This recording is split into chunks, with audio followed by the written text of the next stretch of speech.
Hello, fictional. Welcome to the crossover What Ifs.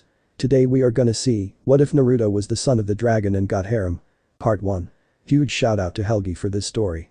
If you end up liking this video, please consider subscribe, so without further ado, let's get into the video. The most basic fact of life is that it is based on force. From the moment a person was born, their life, no matter how they tried to ignore the natural driving factor, was centered around force. Even the fact of birth itself wasn't free of that basic fact. What person chose to be given life? Not one. They were each and every one of them forced into it. That was the reality that the bastard child of Iroh, the dragon of the West, was forced to contend with for as long as he could remember. His earliest days weren't filled with palaces and finery like that of his half-brother and cousins. Instead it was filled with army camps, marching boots, men and women barking commands over the heads of a force of soldiers continuously on the move. Naruto had lived his whole life surrounded by the reality of life. Force, power, strength, determination. Endurance above all. That was life. When he was 4 and his mother died, cold and alone in the camp, and suddenly a man, an older boy, came to take him away from there, he almost wept. Not for the mother he hardly knew. She'd been too busy with her own battles to raise him herself, leaving it to servants and slaves, but for the camp. For the world he understood. It was like his heart knew instinctively he was being taken to a place he would despise. The capital. More specifically the royal palace of the Fire Nation. The time he spent there changed him. Made him stronger in a different way. Even as a little child he could see the same facts of life he knew being simply utilized in a more veiled fashion. Even among his so-called family he came to understand force better than he likely would have on the battlefield. It was not always who was the most powerful fighter that had the most power. The truth of life was force and power, and consequences from the exertion of force and power. Anything else was simply added dressing to pretty up the experience. It was a morbid set of thoughts, but as his father all but ignored him now that he was safe in the care of his aunt and uncle, and his brother had no interest in him to begin with, Naruto began to realize his place in life was one that was lesser than who he was surrounded by. By all accounts he was no prince. Iroh acknowledged him as his son, but not an heir, even after Lu 10. He was less than his younger cousins. His station in life was nothing. He was not a servant but not noble. He was not heir to the throne, but not of common birth. An outsider. An afterthought. It wasn't until he was 10 did he realize that perhaps being an afterthought among most around him was useful. It allowed him to realize that despite force being the most basic factor of life, the second most basic was choice. Even a slave had a choice if they were willing to suffer the consequences. Even a prince's bastard had a choice if he was willing to face the risks. So Naruto took to training. Breaking himself by his own choice to make himself something. The only two he connected with, Zuko and Azula, joining him. Never comparing to him though. It brought a sense of pleasure to him to see the distaste on Ozai's face as his attempt at creating superior children by marrying the descendant of an avatar fell flat in comparison to a boy born of his brother and a low-level captain. The second prince couldn't bear it and often stayed far away from his children, and Naruto, as Ursa, Ozai's wife, watched over them. Naruto also took pleasure in the look of interest from the Fire Lord Aslan as well. Unintentionally it seemed, Naruto had begun to actually become something. No longer the afterthought he had been born and reared as. Just as unintentionally Naruto acquired his first friends. Or rather realized he had friends in his cousins. Zuko was decent enough company when he wanted to be. Naruto had grown to take a rather easygoing outlook on life, simply believing a person made a decision and had to live with it. So he simply chose to be genial to people around him, even friendly. It seemed better, more useful, than being bitter and resentful. Zuko, however, was different. He shied away from his own decisions and his own consequences. Something that irritated Naruto as well as his closest friend. Azula. Azula was Zuko's younger sister and despite the age gap, Naruto's closest friend. He wasn't sure how it happened honestly. Perhaps it was because he was the only one that had been there when Ozai pushed her too hard in training, or when Ursa focused on her emotionally open firstborn. Whatever the reason, Azula adored Naruto. He similarly adored her. She modeled herself after him at times, though she also took plenty from her father whom she also idolized. It left her an odd mix of cold and even cruel to those she disliked or simply didn't care for, but extremely loving to her closest ones. As time progressed, things in the palace eventually changed. The shift was sudden and violent. A simple message, it felt, had changed everything. A single letter and suddenly Naruto was an only child, Iroh was disgraced and returned after abandoning the greatest siege in history, and Aslan was dead. Ozai sat on the throne of the Fire Lord. In the few weeks before his father's return, things grew extremely tense for Naruto. Ozai had little care for him, but still considered him as a blemish on the royal family. Ursa was gone, one of her last acts being to practically break her own daughter without even knowing it. Simply calling Azula a monster in the making while arguing with Ozai had ruined any remaining relationship the two could have had. Not that it mattered now with Ursa missing and Ozai on the throne. Naruto stayed away from attention as best as possible. Zuko had become little more than an irritating, sniveling whiner since his mother's disappearance. So Naruto simply avoided the boy. Azula on the other hand had begun acting almost as Naruto's eyes and ears throughout the palace and by extension her two little friends Mai and Ty Lee. He admitted to feeling like he was using her to her face and Azula had giggled, saying that if he was using her she didn't mind and that it was better if he was using her than someone else. That Naruto had to agree with completely. Still it made him realize that he wasn't the only one who realized how unsafe this palace and the capital itself was. Azula truly understood him better than any other member of their family could. When Iroh finally returned, he actually spent time with Naruto. He was warm and kind and suffocating. It took 2 weeks before he realized he was nothing more to the old man than a shadow. Overcast entirely by Lu-10, he would never be anything but a replacement to the man for his only true-born son, and it burned worse than any injury he had acquired while training. Naruto wasn't sure what drove him to it. Maybe a simple childish need to act out. Maybe simply because he wanted his father to prove to him he actually saw him, Naruto, and not an echo of the dead boy on the other side of the world. Either way, a few punishments that meant nothing, a night without dinner. Being grounded to his now lavish quarters. Nothing. That is until the true punishment came. Silence. Simply being looked over once again. A sick twisting sense of comfort in the return to normalcy mixed with a bitter realization that he had been so easily replaced settled into his stomach. Iroh comforted Zuko as best he could. Iroh forgot Naruto as best he could as well. So Naruto did the same. He ignored his father to his best ability. The deep sighs he got in response to his short answers when forced to interact simply drove him further away faster. Once more, the only ones Naruto could be close to were Azula, Mai, and Ty Lee. The four of them playing as children, and Naruto slowly pulling the one person that understood him best away from her father that was just like his own. Only looking for a puppet. For the next several months things fell into this new cycle of normal. Iroh would greet Naruto in the mornings, Naruto would greet him back, and they wouldn't speak to each other again all day. Naruto never noticed that Iroh easily made out the cold looks he would shoot the man out of the corner of his eye. Naruto would spend the day either training alongside Azula or simply enjoying time with Azula and her friends. Then Naruto would have a brief interaction with Fire Lord Ozai as he returned a tired Azula to her quarters.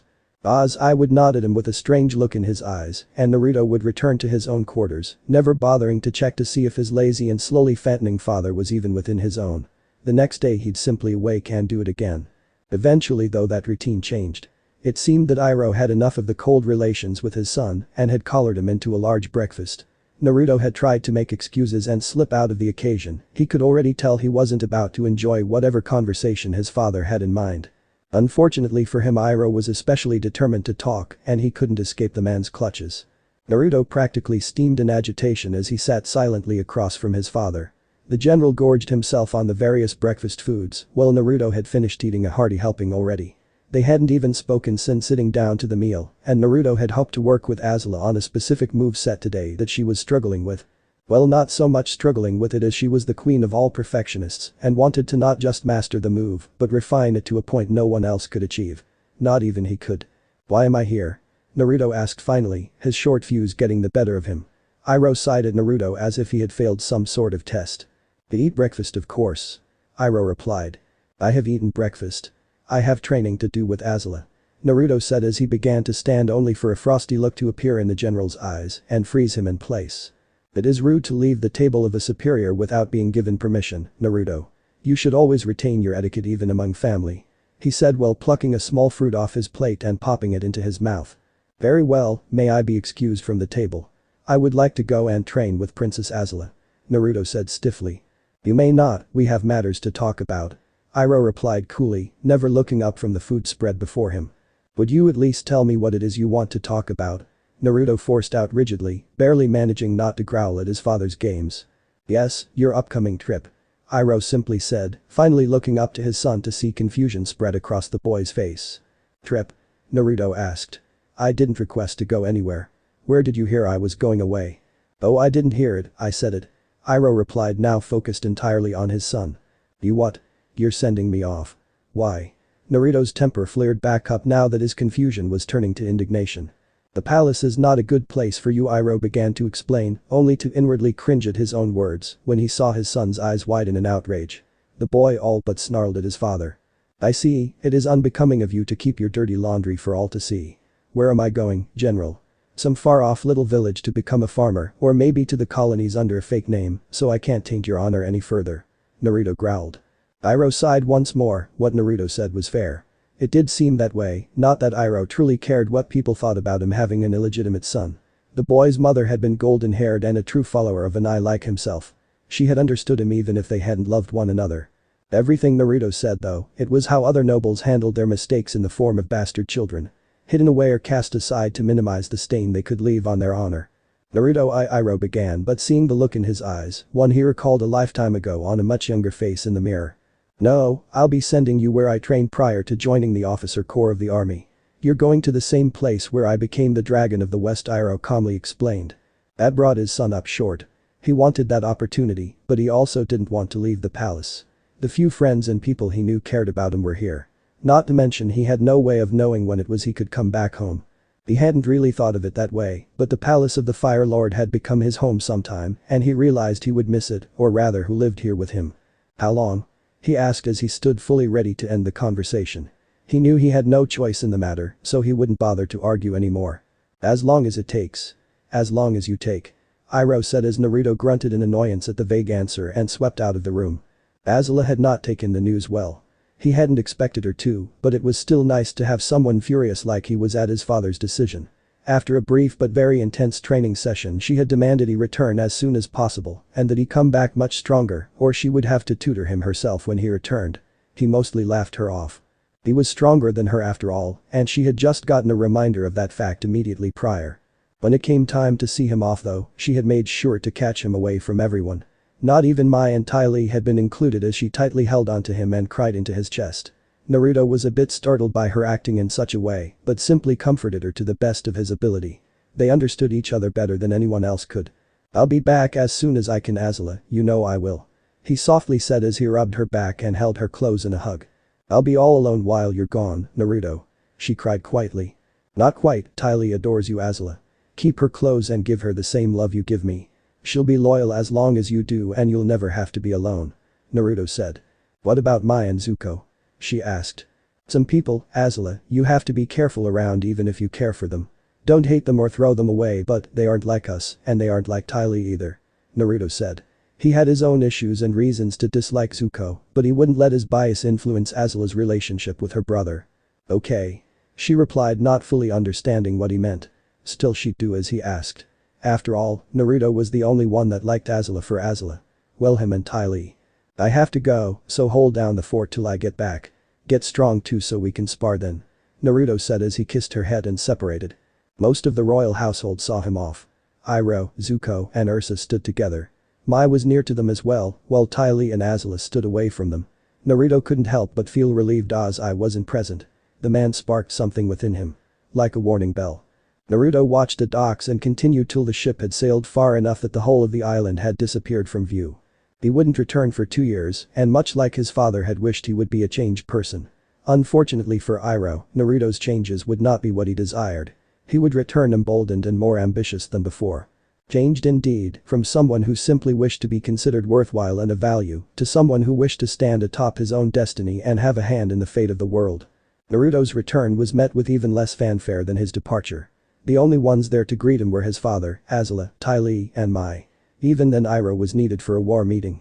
It seemed that though he didn't serve as a field commander any longer, he still weighed in on the overarching strategy of the war.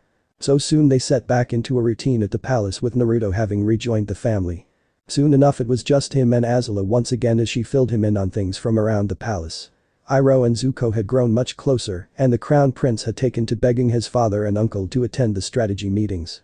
Something Naruto found humorous, Zuko wasn't what he considered officer material, but maybe seeing the actual leaders of their war effort at work he would change. I should also be trying to begin my career with the military soon. I'm no use to anyone around here. Naruto said as he walked with Azula through the expansive halls of the palace. She'd grown in the last 2 years he was away, and so had he. Naruto was 2 years older than Azula, but was already tall for his age at 14. That's not true.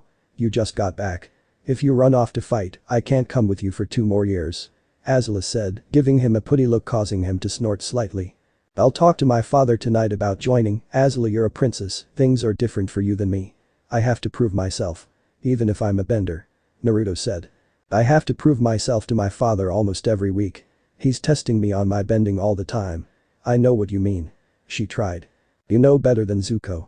He just whines to my father or the servants enough and he gets whatever, you have to work for it.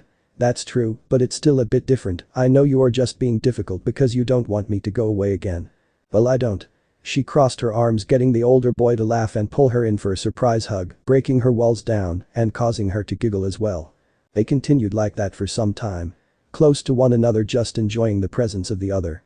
Sadly, Azula's smile slowly fell off her face. She really didn't want him to go. The last 2 years had been hard on her. Thoughts of her mother's words haunted her. She didn't want to be a monster.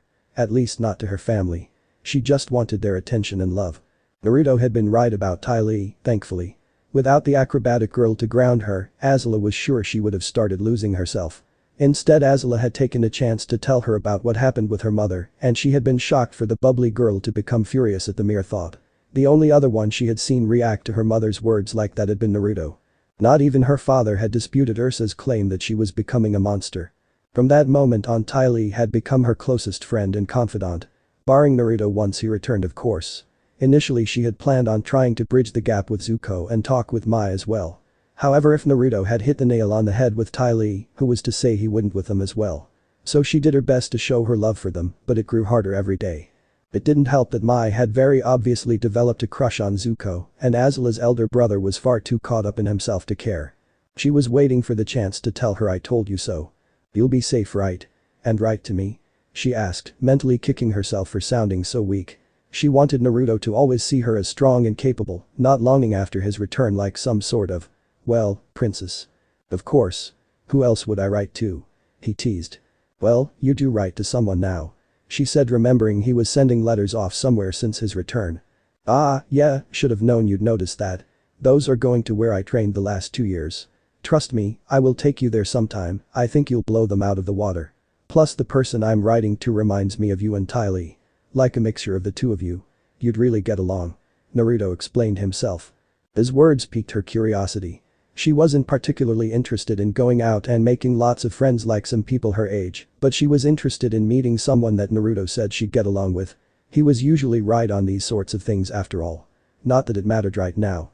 No doubt once he asked Iroh about joining the military, the old general would be elated at the idea and immediately pull strings to get him into the ranks. Probably in some position in his chain of command like Lieutenant before he was killed at the siege of Ba Sing Se. The two teens eventually went their separate ways, Naruto disappointed he missed his father somehow, but deciding to corner him in the morning to ask about joining the army. Azula, unlike Naruto, actually ran into Iroh before bed. Her bedchambers were near to her elder brothers, and Iroh was seeing Zuko off to bed, it seemed. She always felt annoyed on Naruto's behalf that her uncle felt more need to tuck in and say goodnight to Zuko than his own son. Uncle? She greeted coolly. Azula, what are you doing out at this time? The sun set hours ago. He spoke in his normally friendly tone, but there was a hint of suspicion below the surface that stung at her. As if she were some delinquent slinking off to cut open kittens or kick puppies. The gall of the old man. I was with Naruto. He's only been back for a short while and I wanted to spend some time with him. Bring him up to speed. He told me he wanted to talk to you, but he probably already went to bed. Ah, well, tomorrow after the strategy meeting I'll catch up with him myself. Whatever he wants to talk about is surely important if he was going to try and catch me before bed. Sadly, preparations for tomorrow took a bit of extra time. Your brother will be attending his first session in the morning. Iroh explained. Ha. You think that's wise, uncle?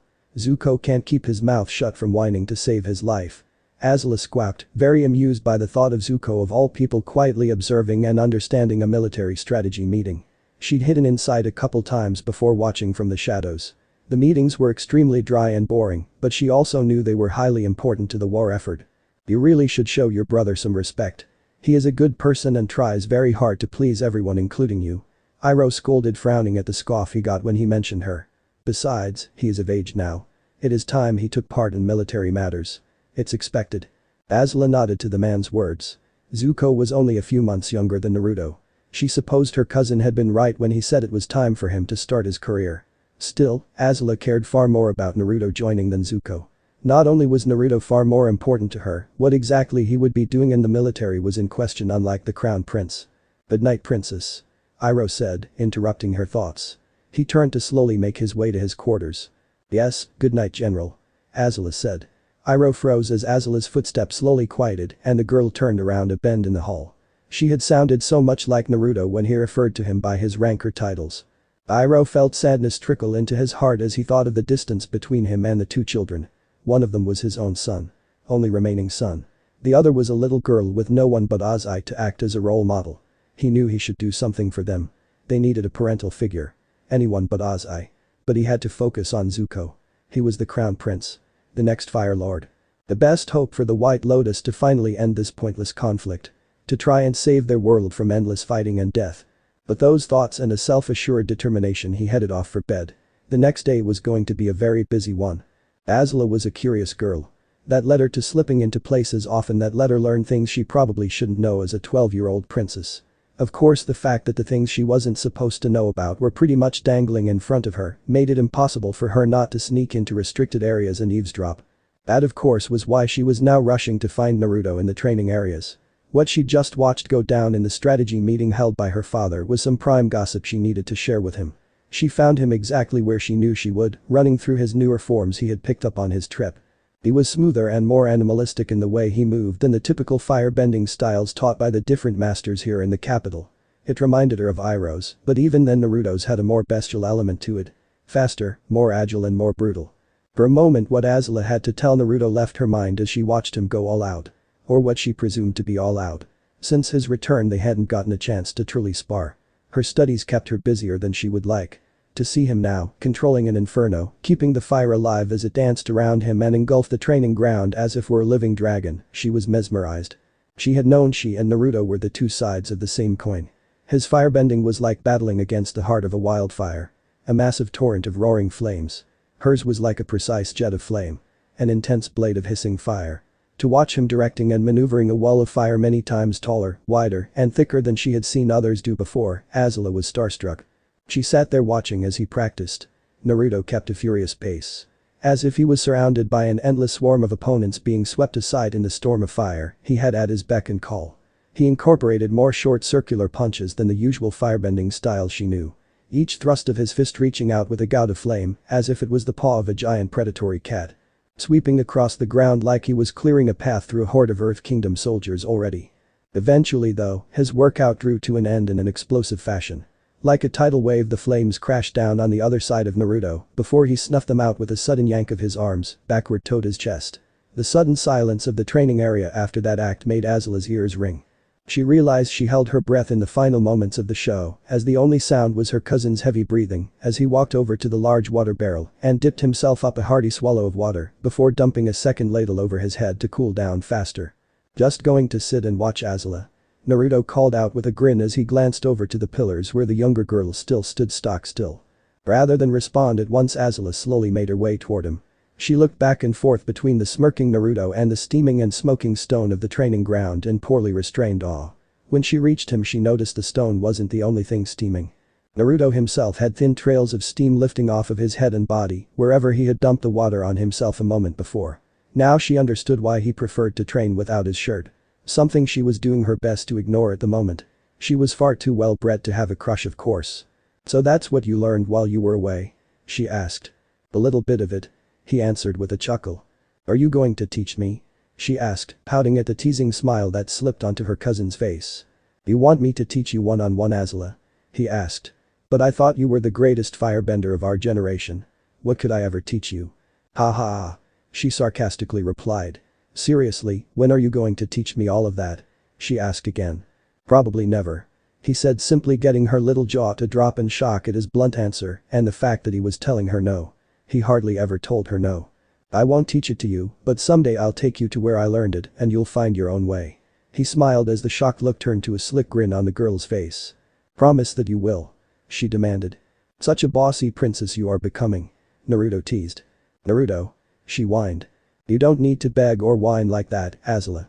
I said I would do it so I'll do it," he said as he wrapped an arm over her shoulder causing her to fight off a blush, just barely. "Still, promise," she pouted, causing the boy to roll his eyes. "I promise on an eye's blessing of my bending that I will take you to the island. Now tell me why you are out here so early." Shouldn't you be in your classes right now? Naruto gave her a knowing look, causing her to actually blush this time, though she didn't look even marginally apologetic. Well, I ran into your father last night on the way to bed. She began. Huh, what was he tucking in, little Prince Zuko? Naruto joked, though Azula could see the flickering pain and resentment in his eyes, despite his mocking tone. She decided to push past it. She didn't want one of the 3 people in the world she cared for to hurt. It made her hurt too. Well, he said he had an early morning strategy meeting. I found out all the high generals were attending, and so was my father. Your father decided to take Zuko too. She internally grimaced, expecting to see more hurt in the boy's eyes, but instead she saw only acceptance. I suppose he is of age now. Just like me. Naruto grunted. Right, well, being as elusive and stealthy as usual, she began only to squawk when a finger jabbed her side, tickling her. It's true. She growled. Oh, I know it is, I just wanted to see if I could pop that big head you were getting. Naruto laughed as the girl stuck her tongue out at him. Can I please just tell you what I came to tell you? Or maybe you don't want to hear it. Maybe you want me to run along back to my classes like a proper princess, rather than your sweet loving cousin come to bring you news. She took on a posh high and mighty lily in her voice, causing Naruto to snicker. Forgive me, oh very wise and benevolent Princess Azula. Bestow your great news upon this foolish knave and tell him all the dirty details about how Zuko made a fool of himself in front of your father again. Naruto said, breaking his side hug to mock bow to her. Your tone could use some work, but I do love the groveling. Azula said with a giggle. Well, go on. Naruto urged, wanting to get back on topic. Well, since you did ask nicely. Zuko spoke out of turn and insulted the honor of High General Budging. Father demanded that Zuko participate in an Ikai. Azula informed him. Naruto was stunned for a moment but soon got over it. That's harsh, even if he is of age now. Budging could be beaten by him though. He is more of a strategist and never was all that good at bending from what I heard. You heard that from me, Azula said hotly. Yeah, it was a pretty decent source. I got connections like that. You really should take notes from me, Azula. Naruto teased, getting a light playful punch to the shoulder. Alright, he said through laughter. So when is it? Tomorrow, are you gonna go? She asked. Well, honestly it's just 2 above average benders, one that's an old man throwing fire around, but I guess it'll be a big deal with Zuko being prince and all. Naruto said thoughtfully, getting a laugh from the girl. We can stand together. I'll even bring Ty Lee. Mai probably wouldn't have any fun. She said. Yeah, she crushes pretty hard on your brother. No need to be around her when she is extra broody. He replied. Come on, you pretty much skipped most of your classes already, so let's go get something to eat. I'm starving. Naruto said as he pulled a shirt on and Azula followed after him on the way to the kitchens. Naruto and Azula had a meal together and spent their afternoon together but had to separate afterward. The princess was intent on collecting Ty Lee and having her spend the night at the palace so that she could go to the Anaikai first thing in the morning with her and Naruto.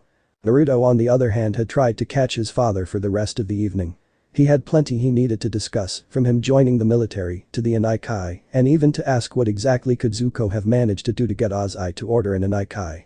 It seemed too far for any father. Even the poor father that Ozai was. Zuko was his heir after all. Sadly, he couldn't seem to corner his father anywhere. He never returned to his chambers. He wasn't at Zuko's, and neither was Zuko, so they were most assuredly together wherever they happened to be at. By the time he needed to head back to his quarters and get some sleep, he was quite annoyed. He never could find them and so had to go to bed a second night, having failed to talk with his father about joining the army. When morning came, however, he was all but yanked out of bed by his little cousin and her friend and forced to bathe and dress in his finest clothing like they had. They pushed and prodded him through breakfast and were among the first 20 people present at the arena to watch the duel. Slowly the stands filled with people. It wasn't every day that a crown prince of the Fire Nation participated in an Anaikai, and against one as lofty as a high general no less. Naruto wasn't Zuko's biggest fan, he knew that was only partially due to clashing personalities.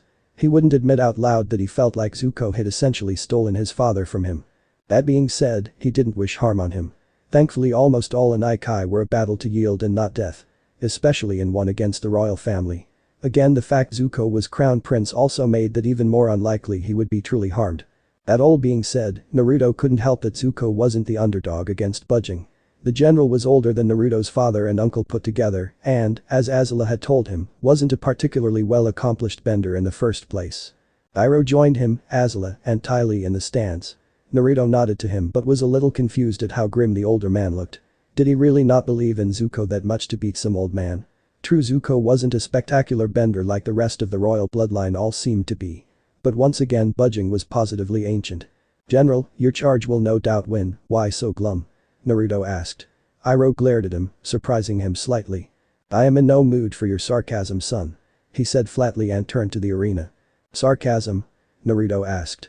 He was about to retort venomously when Zuko walked out onto the arena and took his position facing away from his opponent.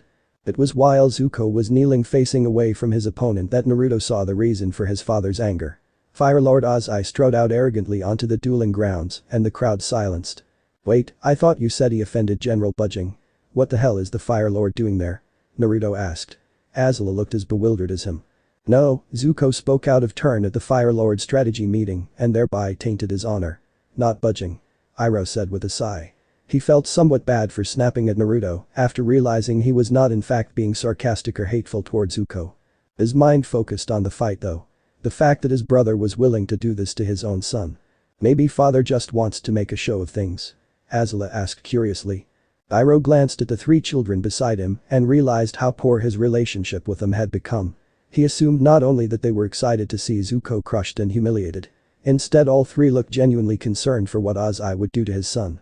"No, Azula, your father," he trailed off. He couldn't just tell a child that the father she idolized was a monster. She'd think he was lying and it would spiral out and nothing good would come of it. As the duel began and they watched Zuko realize just who he was fighting, Iroh grimaced as the boy threw himself to his knees, refusing to fight Ozai and begging for mercy. "Coward," Naruto hissed. "He is stepping on the Fire Lord's honor even more.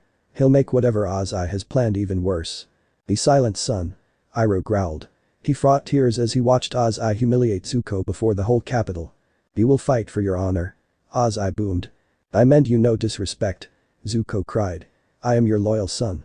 Rise and fight, Prince Zuko," Ozai insisted as he continued forward steadily. "I won't fight you," the prince replied. "You will learn respect and suffering will be your teacher." Ozai snarled and flame engulfed his hand as he reached forward for his son's face. Iroh looked away as the blow came. Unwilling to watch the boy he was closest to as a father figure be burned. Naruto watched on, along with Azula and Ty Lee. Both girls cringed at the sight while Ty Lee cried. Azula solidified her intent to please her father at any cost, while Naruto came to his own realization about the ordeal. As servants carted off Zuko to the healer and the Fire Lord stalked back to his lair, Naruto silently watched Iroh go off after his cousin. He didn't feel the normal resentment toward his father for doing so.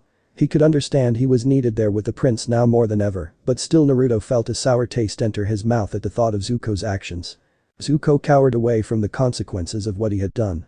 He groveled and pleaded and honestly it disgusted Naruto. He refused to ever end up like that. He was a boy born without honor as a royal bastard. Whatever glory and honor he gathered to his name in his lifetime, he would never let it be trampled so easily. If only Zuko had fought, shown that underneath his weak appearance he was a true firebender at heart, perhaps he wouldn't be laying on a cart bound for the healers now. One thought came to Naruto though as he finally began to leave the stadium, followed by Azula and Ty Lee. Zuko didn't deserve the throne. Someone like Zuko was far too weak to keep the interests of the nation at heart. No matter his intention. In the days following the fight, not that it deserved to be called as such, Ozai declared Zuko had shown shameful weakness by refusing to fight. He was banished before his burn had even fully healed. Naruto had expected as much, even if Ozai seemed to be coming down rather harshly on Zuko. He couldn't help but agree that Zuko's own shameful actions had put him into this position. When Naruto had finally gotten a chance to speak with his father about joining the army, he found the man packing. Iroh had been somewhat somber about leaving, but had told him how much Zuko needed him. How he was the crown prince and he needed guidance for his harsh journey ahead. Naruto had simply nodded and agreed. Zuko did need Iroh more than he did. He didn't need Iroh at all. That had been the last he saw of his father. The next few days were a confusingly fast and chaotic series of events. Zuko and by extension Iroh were banished. Azula and her friends graduated onto the Royal Finishing School and were required to stay in the dorms, and Naruto had made a formal request to his uncle to use him in the army for the glory of the Fire Nation. The day after he said goodbye to Azula, Ty Lee, and Mai, Naruto found himself shipped to the Glowing Sands. A series of islands used as the primary training ground for the army firebenders. The training was brutal and the conditions were terrible. Each recruit was put under extreme duress, beaten, starved, run ragged. They were repeatedly deprived of the necessities for survival and forced to forage on the island. Still, Naruto thrived in this environment. It wasn't so different from his own training with the Sun Warriors that his father had sent him to. That felt like it was so long ago now though. After 8 months at the glowing sands, Naruto was transferred into a unit of firebenders being cycled into active duty. He should have known I never wanted him to return from the war. The man had always considered Naruto a blemish, much like how he now considered Zuko. And seeing the handling of his cousin, Naruto had forgotten that his birth alone was considered nearly as shameful as Zuko's actions. So, it was on orders from the Fire Lord, something that Naruto had no doubt Ozai had made sure he was made aware of, that Naruto was placed as corporal in the 13th Jaguar Company. A unit of new recruits and combat-fatigued veterans, used to frequently soften the enemy's lines for the true attack from fresher units. The 13th would see continuous combat right on the front lines with the Earth Kingdom, and so it held the highest casualty rate of any fire-bending unit in the military. Naruto didn't complain once though. He was finally in control of his own path. The Fire Nation was meritocratic to an extent. More so than any other nation in the world. A peasant with skill, talent and dedication could rise to nobility through the army. A prince's bastard like Naruto, he could do so much more. I hoped that Naruto would die on the battlefields of the Earth Kingdom. Instead he would create a figure that would come back to haunt him for the rest of his life and reign as Fire Lord. The reality of warfare on the front lines was about as far from what was described to the population back in the Fire Nation. Instead of glorious, heroic or valiant, it was only brutal, ruthless and merciless. For Naruto, though, it was a step back in time to his infancy. His few memories with his golden-haired mother were of him living among the encampment of black and red-clad soldiers. It was because of that and his extensive training among the Sun Warriors that Naruto was more prepared than most for the grueling life in the army's Firebender Corps. It took weeks before Naruto's unit even saw their first traces of combat. Weeks of marching through muck back and forth across the colonies and frontier territory of the Fire Nation's expansion into the former Earth Kingdom. All the while, superiors treated them like glorified errand boys. Naruto was happy he at least wasn't one of the non-benders in his company. They really were treated like servants more than soldiers most of the time. To the point even a corporal like himself had been assigned 5 non-bending soldiers as his own squad. Had they been placed into a unit of fellow non-benders, Naruto was certain they would have had a much easier life. Being a part of the 13th Jaguars though it meant they amounted to fodder. When their unit did finally encounter battle, it had been an ambush while the company was marching along the road between 2 larger Fire Nation encampments. The officers of the unit placed the non-benders toward the outer sides of their formation as boulders and discs of earth tore through them. They used them like meat shields. Despite all his training and experience with army life, an actual real-life battle for survival was new for Naruto. Instinct took over, and unlike his fellow firebenders happy to use their human cattle as sacrificial pieces, he stepped between them and the incoming earthbender assault. 2 of his squad had somehow managed to survive within the unit for years and were stunned into inaction at Naruto's decision. The 3 younger members each hesitated only briefly before drawing their swords and readying themselves for the melee charge that would no doubt follow the barrage of earthbending attacks. Naruto snarled as he thrust his fists forward, creating a blast of fire that knocked hail of smaller sharp rocks back. With a pivoting step he brought down a kick that knocked a boulder off course, making it cull a copse of trees, rather than the team of soldiers it had been aimed at. "They're coming," one of the 2 veterans said as he and his fellow veteran regained their senses and joined their squad's battle line. His experience proved right as the moment they had joined the others, dozens of Earth Kingdom soldiers charged out of the tree line with a battle cry. As the squad prepared themselves to face the impossible odds their corporal stepped forward. He swept his hands in a clawing motion, as if raking his fingers across invisible prey. Flames responded immediately. Sweeping over himself and his soldiers the fire passed by harmlessly. Until it reached the front ranks of attacking soldiers and fell like a burning wave. The front lines of enemy troops were instantly engulfed in flame.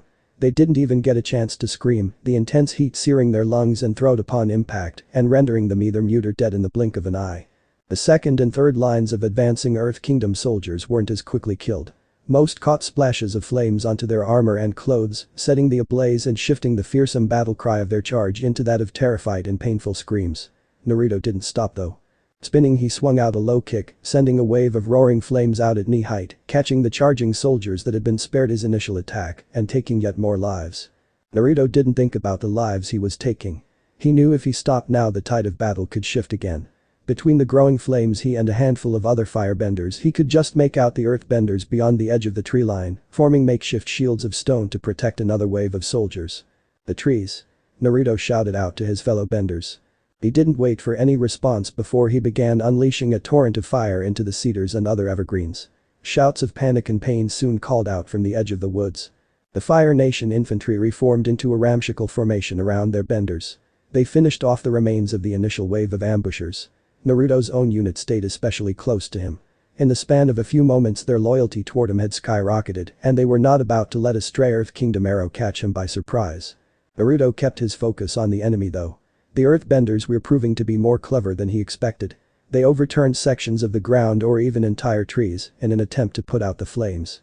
Unfortunately for them, doing so also gave a clear shot for Naruto and his comrades to exploit.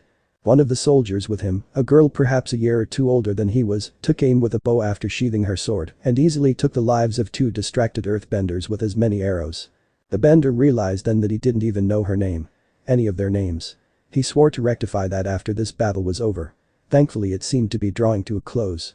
The Earth Kingdom survivors fled deeper into the forest surrounding the road, leaving the men and women of the 13th Jaguars Company battered but alive and victorious. Naruto wasn't sure who started the roar of victory, but he wholeheartedly joined in as he felt the adrenaline of his first true battle wear off. The company took care of their casualties. Many had died mostly among the non-benders, but after seeing the tactics in play firsthand Naruto wasn't surprised in the slightest. That angered him to an extent. He understood the strategic value of his fellow benders, but each and every single one of the soldiers killed had been loyal and honorable soldiers of the Fire Nation. He knew that his unit was considered a fodder force, but there was a difference from an entire unit designed to attract attention and spread out enemy forces and simply using your subordinates as a meat shield. Corporal. A gruff voice barked drawing his attention. The grizzled captain was stomping his way through the makeshift camp that had sprung up to tend to the wounded. He had all the telltale signs of someone who had worked his way up from the dirt to his position as an officer. It took Naruto a second to realize he was talking to him, and Naruto jolted to his feet, along with the rest of his squad, all of them snapping to attention. "Ah, enough of that shit. You, Corporal, name?" the captain demanded. "Naruto, sir." He replied immediately with a salute. "Family name?" he asked as he jotted onto a scroll. "An I, sir." Naruto replied with the slightest amount of hesitation. Those around him all paused. They turned to regard him intently. Even his squad seemed shocked at the revelation. With good reason though. The royal house didn't technically have a family name, instead going by he or she blessed by an I. On records though over a century ago it had been compressed to simply an I to simplify official documents. Since Naruto was the acknowledged child of Prince Iroh he didn't have right to the line of succession, however he was a part of the royal family. "Yeah, I figured it was you. Was that your work there with the forest?" the captain asked, less fazed by the reveal of Naruto's family name than the rest. "Yes sir." Naruto answered simply. "Good shit. You are replacing Zhang as sergeant." He took a stone disc to the head. "So from now on you're no longer just with these five, you're responsible for them at least until you die or I find someone better." With that the captain turned and strolled away as Naruto continued to blink at how abrupt and fast his first promotion was. His squad didn't take as long to process things though. A few pops on the back and a modest cheer spread among them as they congratulated him on his advancement in rank. The young man grinned at the praise. His squad were good folks. Now that they truly were his, though he decided to correct a mistake he had made with them. He introduced himself and asked about each of the others to learn as much as he could about them. Each soldier was honestly interesting now that he took the time to actually get to know them. Zhang, the eldest of them all, had been a soldier in the army of the Fire Nation for nearly his entire life. He was pushing 40 and had served since he reached the age required to enter, 14. He'd seen so much of the war by this point he was practically a history book given human form. The second veteran, and quieter of the two had been Akio. A thin man he kept to himself but was polite when spoken to. Naruto recognized the mark of the Starving Season campaign etched on a piece of his armor though. A simple scythe scratches into the black paint on his armor with a small knife or something. Aji was a lean and averagely attractive young woman with a friendly disposition. She talked off their ears, but her bubbly personality was hard to become irritated at for more than a few moments at a time. Dion was far more reserved than Daji, but he was a hardcore patriot. His fervor when he spoke about the righteous cause of the Fire Nation seemed practically religious. Lastly was the girl that seemed only a year or two older than Naruto. She was also a bit on the quieter side, but not to the extent of Akio. She simply seemed like a serious person. One that Naruto had to admit had his interest, as despite being among the newer recruits like himself, she clearly had skill with her weapons and had received training before joining the military. Naruto and his squad spent the next 3 days getting to know one another as they continued on to the next army encampment. Once they arrived at the destination though, any good mood the squad had been running on from their victory and Naruto's promotion was gone as they took in the true front lines of the 100 Years' War. A 16-mile-long line of stone and steel defenses stood across from one another along both sides of a valley. It was clear the place had once been a beautiful and verdant place. The charred and twisted remains of tree trunks covered the mountain sides, and the fields that once covered the valley floor had either burned, been trampled, or simply rotted with no one to harvest them. The river that passed through the valley had lost its clear blue appearance and taken a black murky sludge-like look as the mix of mud, ash, and corpses had tainted its waters.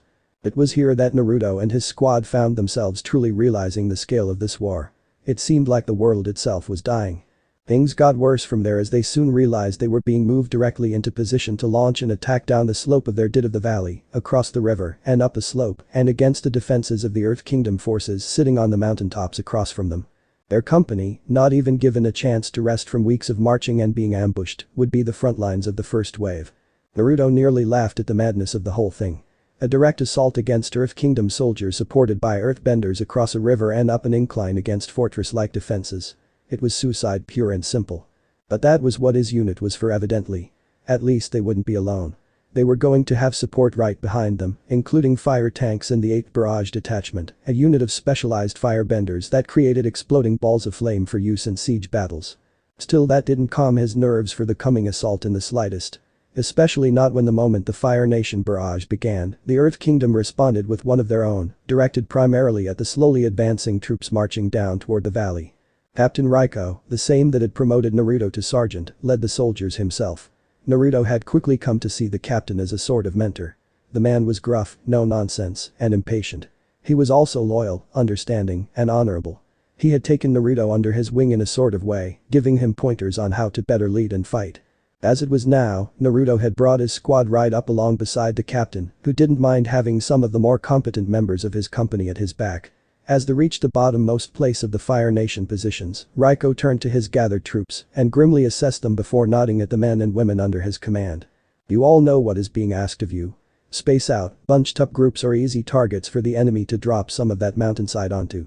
We will be moving to the village ruins just past that burnt up field. There are supposed to be a half-dozen small boats we can use to cross the river. You know what we're up against, so work together and get to that village whatever you have to do. It has a few sturdy walls to give us some protection while we ready the boats. Move. Raiko explained to them, and the company streamed forward across the torn-up farmland toward the shelter of along the riverside. Naruto ran with his squad hot on his heels. He could hear the whistling sounds followed by the devastating smack of rock into muddy earth all around. Soon the cries of fellow Fire Nation troops found his ears as well, but he could do nothing for them and pressed on. Glancing up, he appreciated that at least they were getting some sort of support. Explosions covered the walls and other defenses of the Earth Kingdom lines. He had already seen a few large boulders either launched poorly or dropped back into their original positions due to the Earthbenders either having to seek cover or being killed. Naruto and his 5 subordinates made it to the village without casualties, though they soon realized they were the only squad to do so. Captain Raiko rallied those that had made it, sadly they'd lost nearly a fifth of their number in the rush for the cover of the village alone. Things would only get worse from here too. We have to keep pushing. Once we start up those slopes and draw the enemy's focus, the rest of our forces can cross the 2 bridges on either side of the lines. That means tanks and reinforcements will come as long as we keep drawing the Earthbenders' attention to us. So I want their and 4th squads to get those 2 boats into the water. Naruto, you and your squad with me will be taking this one. Lieutenant Changi, once myself and these 3 squads are across, I want you to begin ferrying the rest of the unit across as quickly as possible with the remaining boats. We'll try and keep their attention off of you long enough to get everyone onto that side. Raiko ordered. The troops all snapped off a series of crisp yes sirs and headed off to do as they had been told. Naruto and his squad too jumped into action. They quickly got the boat into the river, and while Raiko and Naruto provided the boat with cover through their bending as best they could, Mulan and Daji used a pair of shields to cover the rest of the team as they towed the craft across the putrid waters. As they crossed, arrows began to join the boulders and rocks gunning for them. Naruto and Raiko were soon breathing heavy from needing to keep an almost perpetual stream of fire over their craft to force away projectiles. Still, they made it across and soon landed on the far bank of the river. 4th squad had not been as lucky, having taken a large boulder early on as they moved out on the exposed river. 3rd squad had also suffered losses with 2 of their number killed by lucky, or rather unlucky arrows. Naruto, lend me a hand. Raiko said as he stepped forward into the open and began bending balls of flame up toward the entrenched enemy further up the slope. Yes, Captain. Naruto called back as he joined the man. Keep your focus on the benders, they're the biggest threat to our boats crossing the river. He pointed out before punching forward to send a small but intensely hot ball of flame toward a gap in the defenses above. Sadly, he couldn't possibly know if he killed his enemy or simply sent them scurrying for cover. Naruto followed his lead and began pounding the positions of any bender he could see. He sent several small balls of flame similar to Raiko's at the enemy lines and kept them coming at a near continuous pace. Naruto and Raiko's focus on enemy benders left them open to the archers, though. Naruto very nearly caught one in the neck if Mulan hadn't caught it by the shaft and in one motion drew with against her own bow and returned it to center. "Keep the benders off us, Sergeant, and we will keep the others off you," she said with a smile, getting a nod and a grin from Naruto as his squad each did their own part to keep the mission moving forward. Thankfully the company managed to cross the river in quick time. Sadly their losses were as bad as expected and already a full third of the company was lost. Still they pressed on at the captain's order. The slope up to the Earth Kingdom line was far steeper than the one up to the Fire Nation lines. Coupled with the continuous harrying fire and the fact that they were purposefully throwing all they had at the Earth Kingdom forces to keep them occupied, its effect was the company equivalent of rubbing your face with a cheese grater. They had yet to make it even halfway up the slope toward the first set of Earth Kingdom trenches when Naruto realized half their number had fallen. His squad remained untouched and he could only thank an eye for whatever blessing had been placed on them. Soon he convinced the captain to join him in creating a large set of pillars of flame. Burning up the shrubbery and broken trees of the mountainside, the combination of smoke and flame gave them at least some relief and allowed for the company to rally. They were only a short ways from the first trenches and walls of the Earth Kingdom forces, but less than 40 soldiers remained out of the 200 that had moved out from the Fire Nation held territory. Raiko looked down to the bridges to see that the advancing troops had begun to surge forward, despite the Earthbenders beginning to focus down the tanks and vulnerable infantry units. "It's not enough, we have to do more," Raiko growled, getting a series of whimpers and worried whispers from the surviving soldiers. "I know. Damn it, do I know. We still have a duty. If the situation was reversed and they were up here instead, we would expect them to do all they could to buy us time," the captain insisted. "Naruto, you and your squad will be the first to advance. Everyone else cover them with whatever you have," he commanded and Naruto simply nodded before leading his team into position. As he and his team psyched themselves up to go over the top of the rocks, the rest of the unit shuffled into good positions to either bend waves of flame at the defenders or take pot shots with their bows. Naruto did his best to at least share a commiserating look with his squad members. He saw the trepidation, or more aptly full-on horror in their eyes, and knew he shared the same fears. Still, he steeled himself and turning to face the slope, took a final deep breath and flung himself upward toward nearly certain death. He felt rather than heard them follow him up. The roar of fire and responding rumbles of boulders drowned out their footsteps and battle cries as they charged up the final few meters until they dropped into the trenches of the Earth Kingdom soldiers. In the moment of Naruto dropping down beside them, there was a half-second moment as he locked eyes with the first 3 enemy soldiers standing before him. Behind them an entire platoon of Earth Kingdom soldiers continued to focus on the rest of the Jaguar company. The moment of hesitance was gone in the blink of an eye as Naruto suddenly inhaled deeply and moving in a well-practiced pattern, he swelled Kai into his chest. With a roar he released the dragon's breath. The same bending move that had helped to solidify his father's own moniker as the Dragon of the West. Flames burst forward sweeping down the trench, easily engulfing the first 10 enemy soldiers. The rest of his squad rushed past him as the flames softened the enemy. Mulan and Sang led the charge wielding giant swords and carving their way down the trench. Irazla. It's not like I thought it would be. I remember the army camps and the soldiers from when I was little. It's different somehow. Not the way I expected it to be though. I can't help but wonder what it was like for my mother. I don't really remember her, but I couldn't imagine doing this while lugging a kid around. I guess that's why she didn't visit with me very often. I won't hold that against her. Still doesn't mean I really know about her. Sorry, I'm rambling about nonsense. What I really want to know is how you are doing. I would ask if school is going well, but knowing you like I do I know you and the girls will be passing without even trying. I want to know more about how you are feeling. Are you having any kind of troubles? Is there anything that is making you happier than usual? Tell me everything, even the little things. It's nice to read about something normal. Or at least as normal as a princess's life can be. I miss you. I miss training or sparring with you, but most of all I miss sitting and talking with you or walking around the palace and just spending time together. That all being said, I'm glad you aren't here. It's not like we were told. It's a meat grinder. I've seen so many bodies. More people dead than I realized were even alive to be killed. The stench is sickening and I've felt the crack of fingers under my boots when marching across corpses in the road. I still believe in our country though. The Earth Kingdom military is even more wasteful with its troops than our own. They use human waves to overpower our positions. I've had to kill so many people already I've given up trying to keep track. Now I sound depressed. I'm sorry again, I just miss you. Some good news though. I was recently promoted to lieutenant. We finally broke through their lines after the 7th attempt and I was given a pair of medals for my role, well that and the arrow that went through my hand. It's mostly healed but still kind of stiff. Now, one other thing. Happy birthday. I sent a present with this, it's not much, but I think you will like it. I know it's a couple weeks late, but 13 is the final stop to reaching majority, so I had to send something. I have to stop writing now. Raiko, who just got bumped to major recently is calling me. Please write to me. I cherish even that much from you.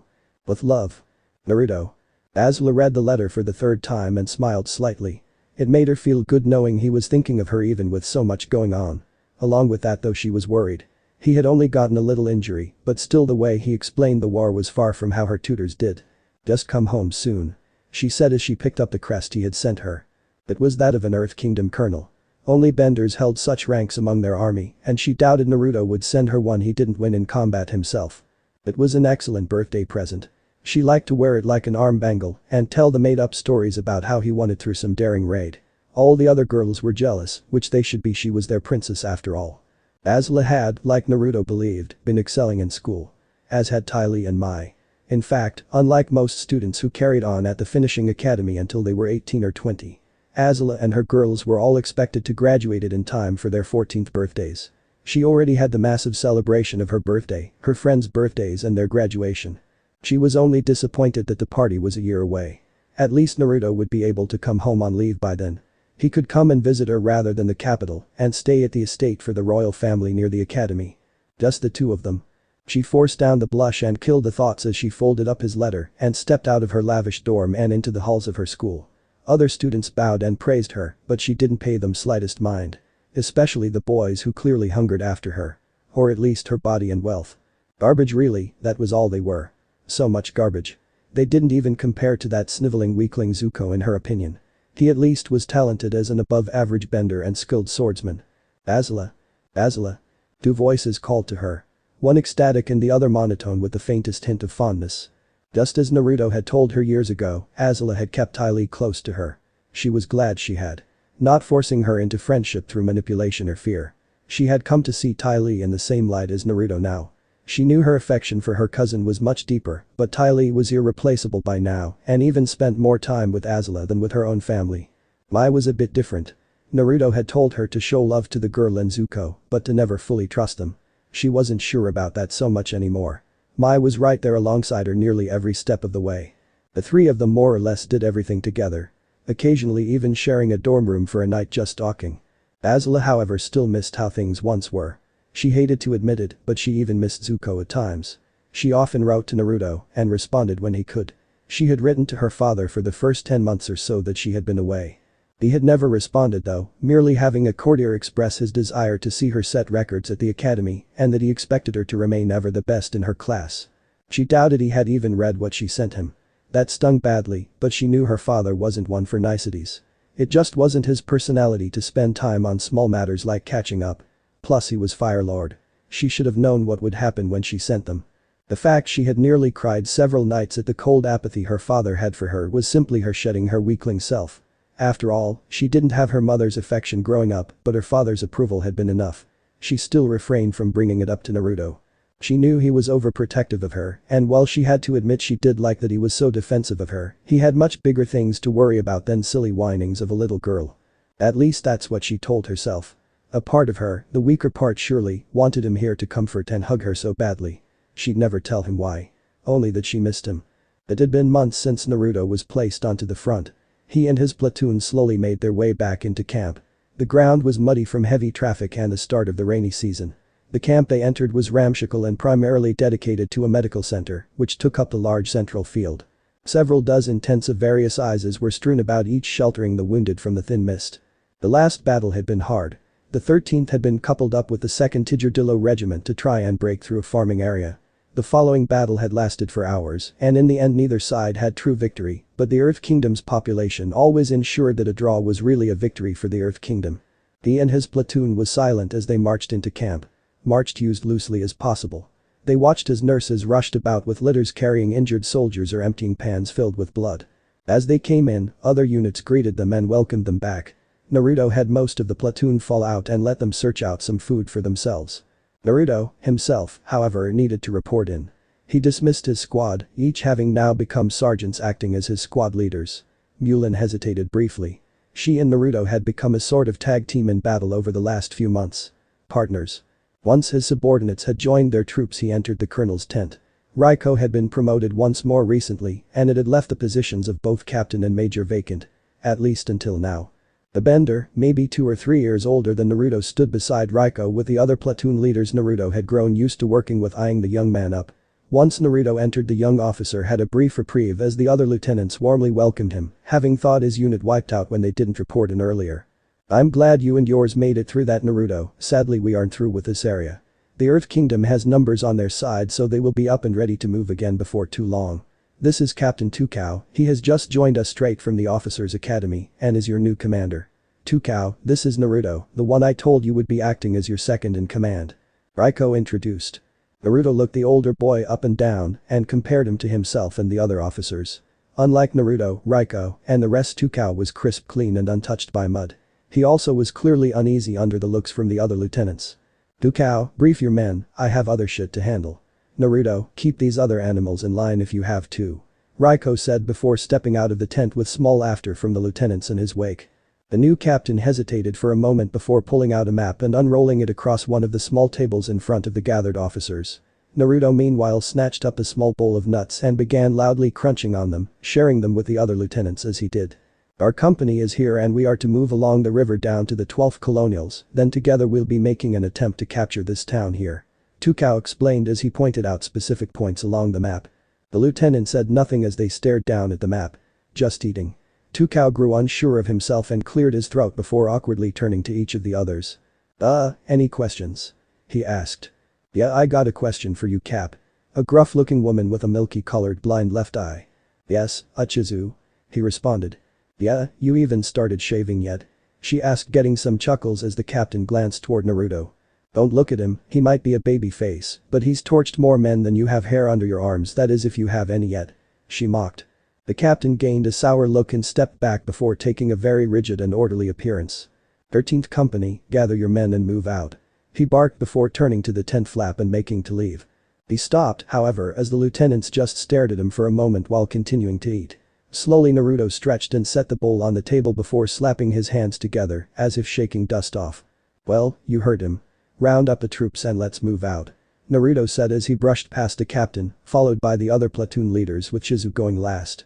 She stopped and cupped the captain's chin before laughing. "So clean, so cute." The woman laughed before dropping the younger man's chin and heading off to find her soldiers. The troops, especially Naruto's own, were not pleased at getting orders to head out so soon. Several were in the middle of meals, and others were attempting to get at least a moment of rest before they continued the endless fighting against the Earth Kingdom. Still, they did as ordered and followed their commanders into marching formation. Soon they were all underway, headed out to some small town that, as far as Naruto could tell, had been arbitrarily deduced as strategic in the campaign for this useless valley. Sadly, Naruto had no way of knowing it would be this mission and the sheer brutal nature of it that would truly make his name reach the minds of citizens and nobles across the Fire Nation, including Ozai himself. The Battle of the Crossroads, the reveal of the Son of the Dragon. The column of Fire Nation benders and soldiers marched steadily down the muddy road of the Earth Kingdom interior. There was little talking, no joy or excitement among the ranks of the battle-hardened and weary men and women of the 13th Jaguar Company as they marched on. It was a gloomy day, adding even more to the grim atmosphere of the troops on the move. The few farmsteads they passed remained as silent as the grave, either abandoned in the face of the ever-present all-encompassing war or filled with frightened and silent watchers. The image of mud and blood-covered troops stomping past their homes was something from a nightmare. Now, though, it was made very real. Naruto led his own platoon in a broken line.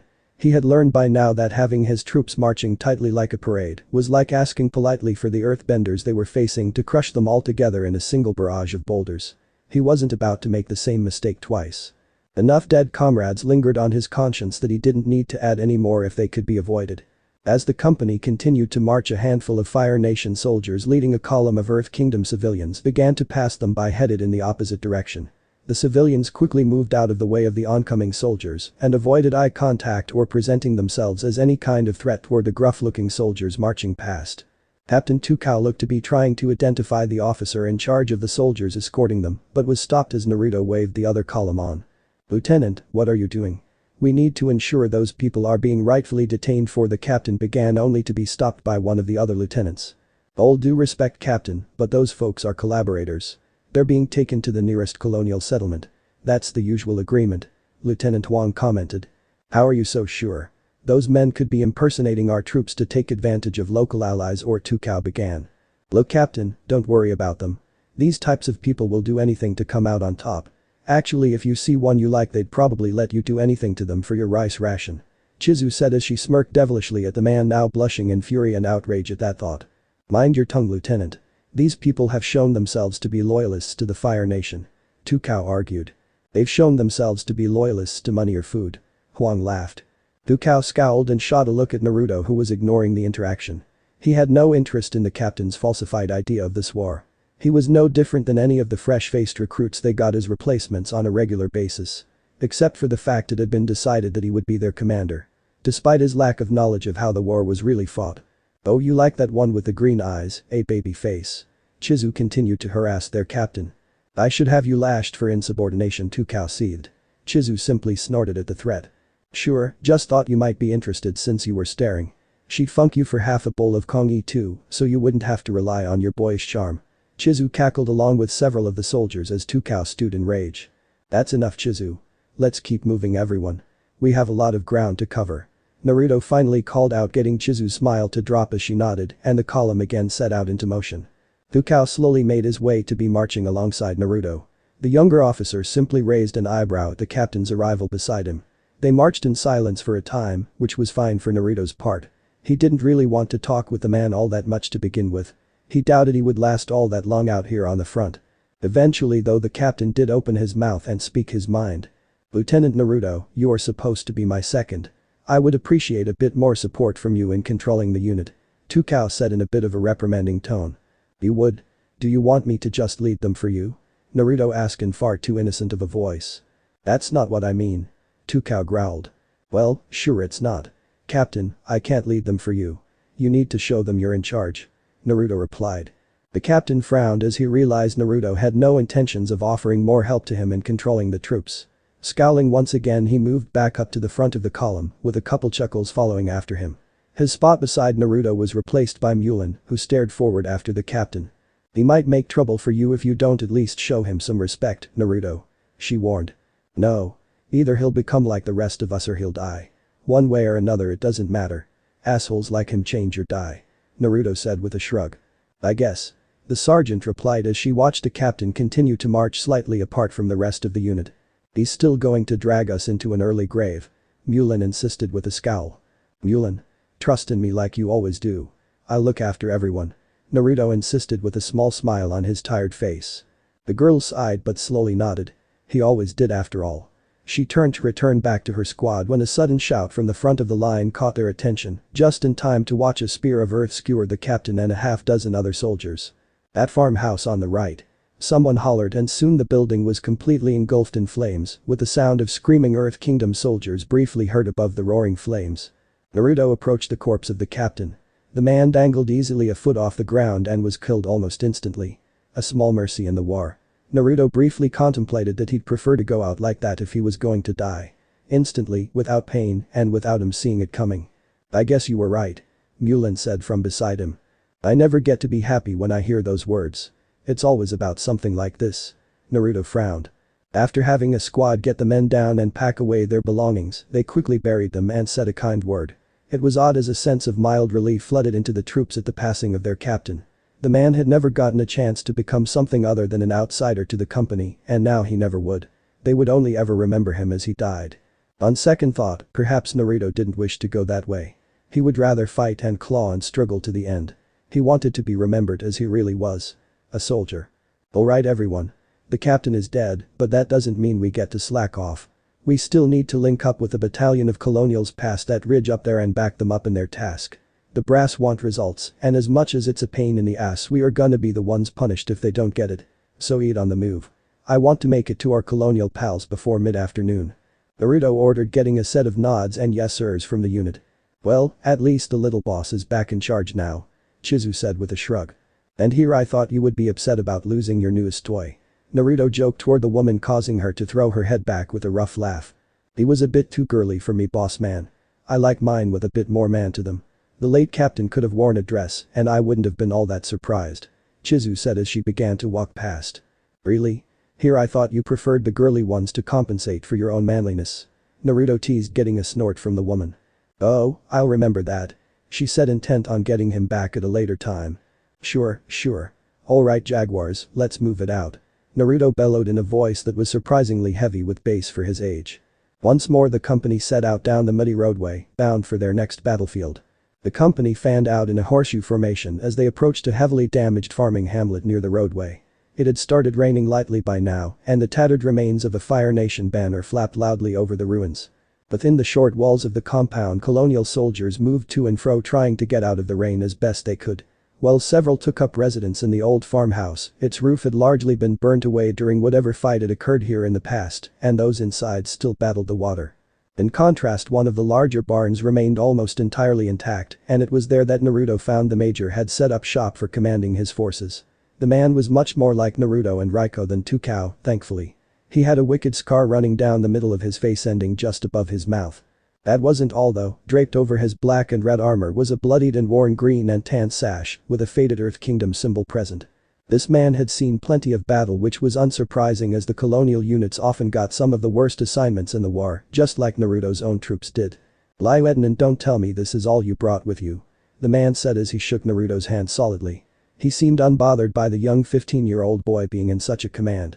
I'm afraid this is all we got, sir. Naruto replied. A funking course it is. I request a full battalion in support, thinking I'm lowballing it, and they send me a half-strength company. At least you lot look like you know what you're doing. That's gotta count for something. The major bemoaned his situation, though he was quick to recover and led Naruto over to a table covered in maps and notes. Listen. Our orders are to capture this town here. Wancha. It's pretty much a nothing place, but reports from collaborators say that Earth Kingdom forces have been using it as a staging point for militias in the area, so they want it seized to break up the lines of communication between the Earth Kingdom military and the militia cells that are playing hell with our supply lines. The major explained as he traced a line along a road to a tiny insignificant looking spot on the map. Sounds like a plan. Heavy resistance there then, or is there another reason your forces still camped out here? Naruto asked, glancing at the distance between the farm they were at and the town. There's another reason, alright. We don't even know the defenses that Wancha has. Right now I'm still fighting over the stretch of fields between here and the road we need to take to the town. We've been hitting each other over the same 3 rice paddies for the last 4 days, and if we don't take them soon, I won't have enough troops to make for the town at all.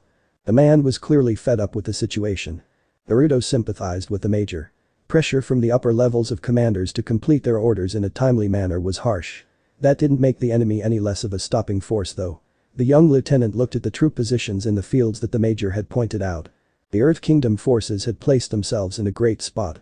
The nearby bridge was destroyed, so that left crossing an area that spanned 3 fields as the only viable way to get back to the road. On one side was a ravine that was deep and wide enough that a bridge was needed to cross it, and on the other the fields transitioned to a muddy bog.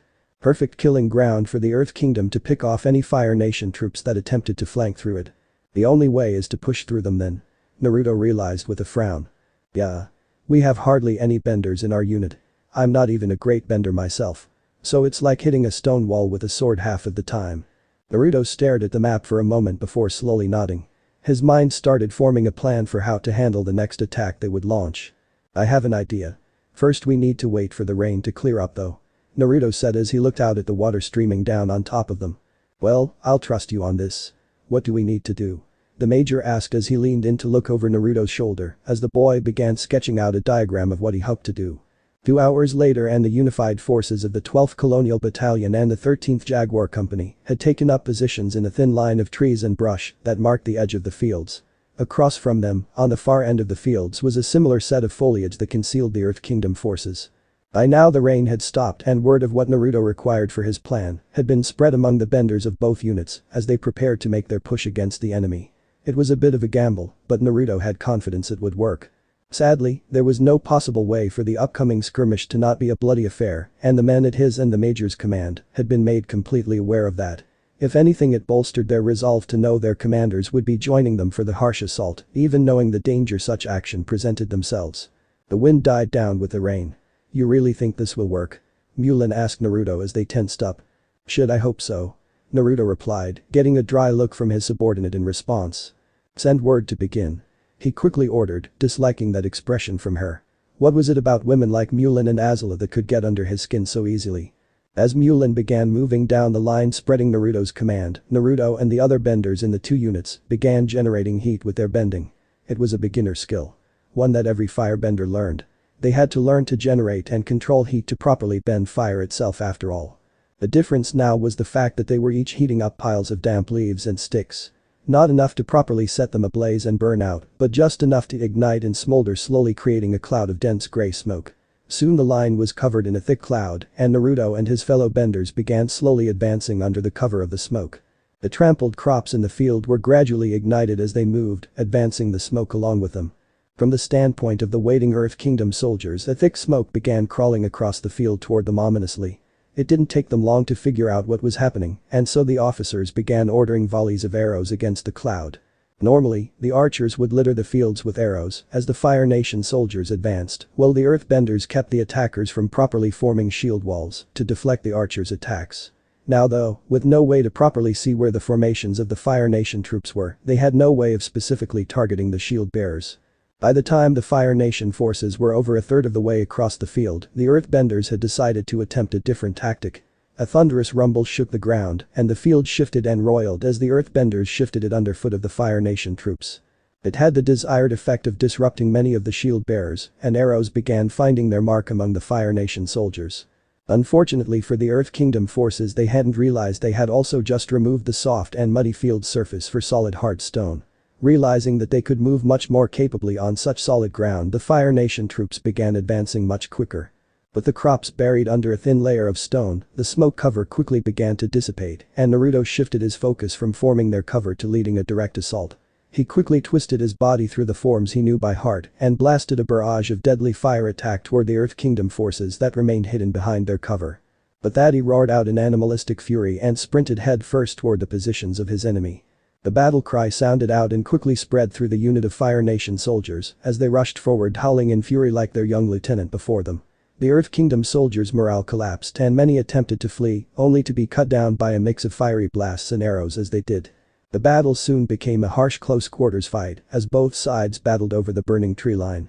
Smoke, ash, and flame soared around both sides as they screamed and roared their individual shouts of battle as they clashed. Naruto cut through his enemies easily and soon found himself fighting alongside his sergeants and fellow officers. Kizu cackled like a mad woman as she slaughtered an entire squad of Earth Kingdom archers, trying to make a break for it. Naruto eventually stopped his attack while the colonials continued their revenge-fueled assault on the few remaining enemy troops. Eventually though, a single man remained and he was dragged before the collection of commanders that had led the attack. He was a pathetic-looking man now, but Naruto could tell he was likely an able-bodied warrior when not at the complete mercy of his enemy. However, that in the end mattered not, as similarly to the major with his Earth Kingdom officer's sash, this man wore a medallion taken from a Fire Nation colonel. He barely had a chance to open his mouth to beg for mercy before Naruto and the major both struck out with their flames and scorched the man across the face. He was lucky it was so mercifully quick a death. "Well, now we can reach the road," Naruto commented. "Right. Everyone take an hour. Bury our dead, burn theirs, and grab something to eat. We still have a schedule to keep," the major hollered. Naruto nodded as he watched the troops jump to work doing as they had been commanded. All things considered, they had suffered far less casualties than Naruto had expected in the attack. There were always some though. Thankfully none of his actual close friends had been unlucky enough to be taken out this time though. An hour came and went quickly. Far too quickly, but as the major had said they had a schedule to keep. The united force of Fire Nation soldiers set out down yet another muddy road bound for the little town of Wanshua. The town of Wanshua was hardly deserving of the name. Village or perhaps even hamlet were far more fitting. That aside, the town itself was in pretty good shape compared to most of what the Fire Nation soldiers had come across so far in this valley. It made sense, up until now this sleepy little spot had practically no strategic value besides being along a roadway that might transport troops. Now though that had changed. They knew the Earth Kingdom forces were using it as a base of operations to better organize and control their militias and irregular troops throughout the region. That was enough of a reason to take and hold it to deny such lines of communication. The fact that taking it would also open up another path of advancement for either side once their armies were in a position to move forward jumped the importance of the town of Wanshua up quite a lot in the list of locations in every commander's mind. As they began coming into the town there was practically no one in sight. The jaguars moved down the main road cautiously while the colonials surrounded the town with their larger numbers. As they moved into the streets it became clear that Wanshua's defenders were prepared and waiting for them. Just as he was about to call out to his men to be on guard for an ambush, the Earth Kingdom troops stuck. Small rocks shot out of an alley at such speed that they embedded themselves into the stone walls of the town and the armor of the Fire Nation soldiers in equal depth. As the first screams ripped out of his men's mouths, Naruto jumped into action and all hell once again broke loose. The attack became a mad scramble as the heavily outnumbered defenders did their best to play cat and mouse with the Fire Nation soldiers. It didn't work well in their favor though.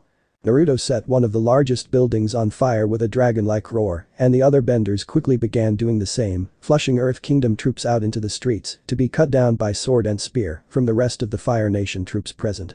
As the colonials stormed in from every side of town, the battle quickly became nothing short of a massacre as the Fire Nation troops hunted down the Earth Kingdom forces, still trying to hold out within Wanshu. As the last of the Earth Kingdom soldiers fell and the Fire Nation soldiers began celebrating, Naruto made his way over to the major. Rather than be happy at the victory though, he found the man to be in an especially foul mood. It was understandable though. Naruto watched as one of the barbed Earth Kingdom arrows was pulled free of the man's thigh with a howl of pain from the major. The timid nature of the medic tending to the man would have been humorous if it wasn't so damned pathetic and unwelcome in an actual situation concerning medical processes. I am sorry, Major. This is the first time I've had to remove an arrow though. Next I have to cauterize the wound. The man stammered before he fell silent at the heated glare the officer gave him. Move, I'll do it. Naruto said as he shoved the medic out of the way and began heating up the blade of a knife. Ha! Didn't take you for a medic too. The major said through gritted teeth. I'm not, but who is going to pass up a chance to burn a commanding officer a little bit? Naruto asked as he inspected the red-hot blade before turning to look at the man. Want something to bite on? He asked genuinely. Just get it over with. The major growled and Naruto shrugged before pressing the tool into the wound. The major bit back a scream of pain, instead huffing loudly and angrily while clenching both his teeth and eyes tightly. Finally the worst was over as Naruto removed the knife and let the medic handle the rest of the major's care. Wanshua is captured. A couple fires to put out and the commanders should be appeased for a while. Which is good. The men need rest for sure. Naruto commented as he dropped down to sit next to the major. You're about to hate me, Lieutenant. The man said, causing Naruto's eyes to narrow. Runner came in just as we finished taking the town. Orders from on high. For you. Well, they were for your captain, but I'm giving them to you since you are running the 13th now. The older man said, causing Naruto's expression to fall into a furious scowl. You bring me a pat of the valley. The major hollered to one of his men nearby. They snapped to attention before sprinting off to do as told. They want us dead that bad? Naruto asked as he took to glaring up at the sky. Listen, I hate the idea of you and yours having to go out again so soon. The fact is though I have to agree with the reasoning on this one. It has to happen. The major said, drawing Naruto's attention back to him. The soldier with the map arrived at that moment and the major unfolded it on the ground between them. He traced a path along a road leaving Wanshua and heading toward Earth Kingdom lines. Eventually his hand stopped at a large mill with a crossroads just beside it. This crossroads is the only major point between our position and the Earth Kingdom forces at the other end of the valley. What's more is that because of the way it's situated, whoever marches a force through this spot can move into pretty much anywhere on the opposite side of the valley from where they came without facing major resistance. Command wants to march the whole Funkin division through there in 2 days. So we have to hold it to make sure that it's not one giant bottleneck, the major explained. As Naruto studied the map he grew more and more furious. Not at the audacity of his commanders. For once they seemed on the right track. No, he was furious because of just how vital that little crossroads really was. That in turn meant he was going to march his company right up into enemy territory. We have no choice. Naruto grumbled. Like I said, I'm sorry it's gotta be your unit, but you're the best for it. My people and I will lock down this town. Good luck. He said. Naruto nodded, not trusting himself not to say something snarky to the man for this. As he approached where his officers were collected, the jovial greeting they threw his way quickly turned to somber realization they were being ordered on the move once again. They didn't complain though. At seeing his apologetic expression, they simply climbed back to their feet and assembled to begin marching once again. The 13th Jaguar Company set out for the crossroads by mid-afternoon and were making good time. The countryside beyond Wanshua was in a far better state than that which they had passed through to reach the town. Civilians occasionally poked their heads out to stare at the marching invaders crossing their lands and making a ruckus. As quickly as they appeared they disappeared again. It was strange how oddly peaceful it was here beyond the battle lines of the valley, yet Naruto felt even more on edge because of it than he had in the midst of the battle for Wanshua or for the fields earlier in the day. The quiet was just too suspicious, as if the world itself was watching them walk right into a trap. Perhaps it was. The enemy's element was earth after all. As if to prove his point, the earthbenders preparing yet another ambush easily got the drop on Naruto's column of troops. There hadn't even been the usual rumbling or shaking of the earth that came with earthbender attacks. Instead, the ambush began with a sudden sharp whistle that saw a barrage of sharp stones rip through an entire platoon. Stunned by the attack, the rest of the force hardly had time to seek cover before another barrage of the deadly stones tore through the air over them. Several of the men weren't so lucky though and were eviscerated by the attack. Damn it, where the hell is the enemy? Huang yelled, only to find himself speared through the gut alongside his right-hand man. The pair of them briefly howled in pain before they succumbed to their injuries. "Boss. They're chewing us up." Chizu shouted over to Naruto as she narrowly avoided another barrage of razor-sharp rocks. "Lieutenant Huang's dead." A member of the 3rd platoon shouted, only to also find his end shortly after from an enemy attack. Naruto scanned their surroundings. It didn't take him too long to identify exactly what they were up against. Only 6 people. 6 very well-known and feared people. The Pohin partisans. He mumbled before his eyes hardened. They were in for a hard fight. The enemy they were up against were some of the most talented and disciplined earthbenders in the Earth Kingdom armies. Led by Colonel Han Pohin, they had a perfect record of success at eliminating Fire Nation forces, typically ones outnumbering their own force as much as 8 to 1. "Boss?" Chizu asked as she glanced his way. The typically rough and beefy woman was at a loss on what to do. "Shit. No choice but to attack. Charge them. Everyone move." Naruto roared as he bolted to his feet and sprinted toward the enemy. He felt a small cut along his right arm open up as another barrage of stones slammed into his company. Soldiers screamed and died in agony while their comrades rushed past them. A mixture of blind bloodlust and terror pushed them forward. Nowhere to run but forward, the Fire Nation soldiers set upon the partisans as quickly as they could. The 6 earthbenders slaughtered droves of his troops before his eyes, pushing Naruto closer and closer to his edge as he watched his men, his responsibilities, collapse dead at the hands of the Earth Kingdom fighters. The Fire Nation troops had the numbers though, and it seemed that finally the Pohin partisans had grown too arrogant with success to properly prepare for their enemy. Most forces would have attempted to retreat under such a sudden and devastating opening attack. That would have made Naruto and his troops even easier pickings for the earthbenders. Naruto and the Jaguars had a different experience with the war than most units though. They had been the sacrificial unit time and again during their entire campaign against the Earth Kingdom. They had never had the option to outright flee in battle. Their only response was to die fighting. It didn't take long. Naruto smiled as he saw Mulan personally remove the head of Colonel Pohin herself with her giant sword. The fight had been devastating though. Naruto's company was in pieces. A trail of corpses from the road to the dugout that the enemy had been using showed just how bad their losses were. "Mulan, where is Chizu?" Naruto asked, getting a sad frown from his now second in command. "I see." Naruto all but whispered out. After running a bloody hand through his hair, staining its already dirty locks with red. So began the reorganization of his unit.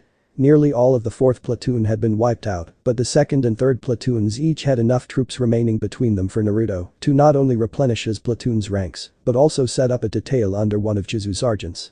They would recover the fallen Fire Nation troops and return the wounded to Wanshua for aid. Naruto himself would lead the new 1st platoon onto the crossroads to secure it for the next couple of days. As long as everything went according to plan. The two groups parted ways. There was no time for mourning at the moment. Who knew what other enemies awaited them further ahead?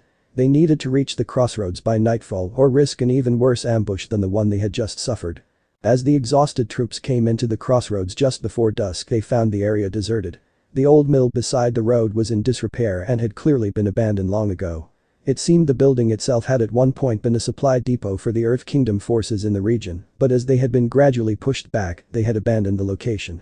"Alright. Check out the building and get comfortable. Looks like those cowards turned tail and ran when we took Wanshua," Naruto said, getting a cheer from his men. The platoon settled in for the night. While Akio led a squad out to keep watch, the rest dug some defenses, but primarily focused on making camp. Lower and lower the sun sank until it was beginning to fall behind the hills to the west. Naruto had settled in and was enjoying his first warm meal in weeks, only to frown as he saw Akio and his men rushing back to them. Jolting to his feet, he met the man at the edge of their makeshift campsite. He had been fighting alongside Akio for a year now and never had seen the man so out of sorts or worried. It filled his entire being with dread at the thought of whatever news he had. An entire army, Naruto. The Earth Kingdom is sending an entire army this way. He managed to get out between gasps for air. The men around them easily heard his words and began mumbling worriedly. Some even stood up as if preparing to bolt. Naruto was silent as he realized the Earth Kingdom forces had the exact same one that the Fire Nation commanders had come up with. They planned on turning the crossroads into the perfect bottleneck so that any attempt to push further would be a massacre. The landscape made it the perfect place to break the momentum of the Fire Nation division in the valley. As panic began to set into his troops at the thought of a gargantuan force bearing down on them, he realized the reverse was true as well. This was as good a spot as any to break the Earth Kingdom forces in the valley.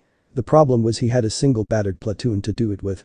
Turning to look at his troops, he noticed that while they were panicked and frightened, they remained ready for his command. They were waiting for his decision on their own fates. The weight of not only his life but theirs was heavy, but it wasn't the first time he had carried that weight and he doubted it would be the last unless he did in fact die in the next few hours. That was a very real and worrying possibility. One that Naruto could do nothing about besides putting it out of his mind for the time being. Listen up.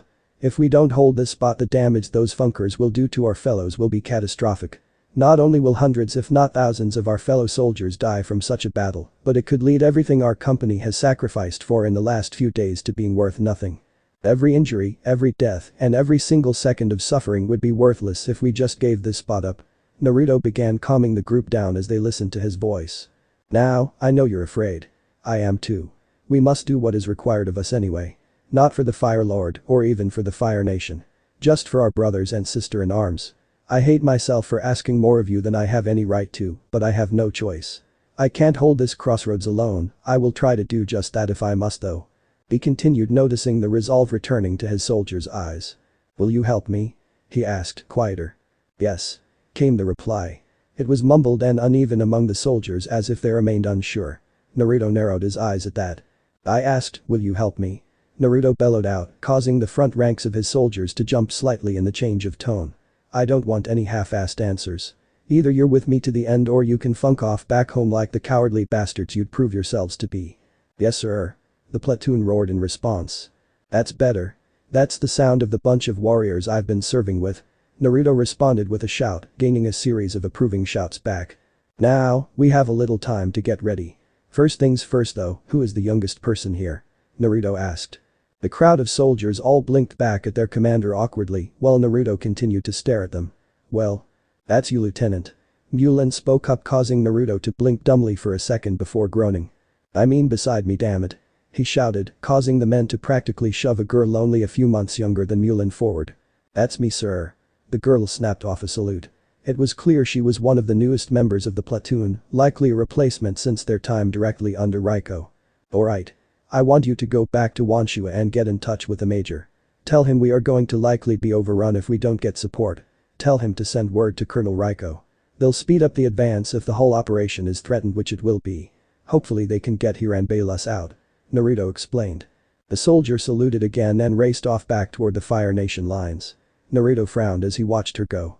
Even as his troops hurried to set up defenses as best they could, Naruto doubted there would be much left for the division to support once they got here, even if they cut their advance by a day and made it sometime tomorrow. Naruto, Mulan said from beside him, drawing his attention. Yeah? He asked. The last of Akio's scouts just got back. We have until sundown before they get here at the latest. She said with worry. Alright then. He answered quietly, looking at the sun that had already sunken more than halfway past the horizon. The 8th Mountain Division marched proudly down the road toward the crossroads and then on to Wanshua. They would be the first units to encounter enemy troops if the reports of Wanshua's fall were to be believed, and they would fight a delaying action against Fire Nation troops as the rest of the army dug in at the crossroads. At least that was the plan. It was ruined as a sudden flurry of arrows sank into the flesh of the organized column soldiers as they neared the crossroads, only to be quickly followed by a massive series of fireballs launched from multiple spots along a ramshackle defensive line. The front ranks of the division seemed to disintegrate as they were devoured in flame. As the battle began, the Earth Kingdom troops were thrown into disarray by the enemy attack. They had known that Wanshua had fallen, but Pohin was supposed to keep the Fire Nation contained until the rest of their forces were in position. Obviously that plan had failed, and now the Battle of the Crossroads was started hours ahead of schedule and with the wrong side dug into defensive positions. The battle raged for hours. Eventually the defenders ran out of arrows, allowing the attackers to begin launching their tried and true tactics of human waves. Unfortunately for the multitude of first waves, the defenders had been waiting for this moment to truly open up with their fire-bending. The smell of burning flesh and hair hung in the air, but the battle was far from over. Still on came the attackers. Even after their tremendous losses, the attackers possessed a half-strength division at their command. Even at half-strength though, they numbered nearly 5,000 men at arms.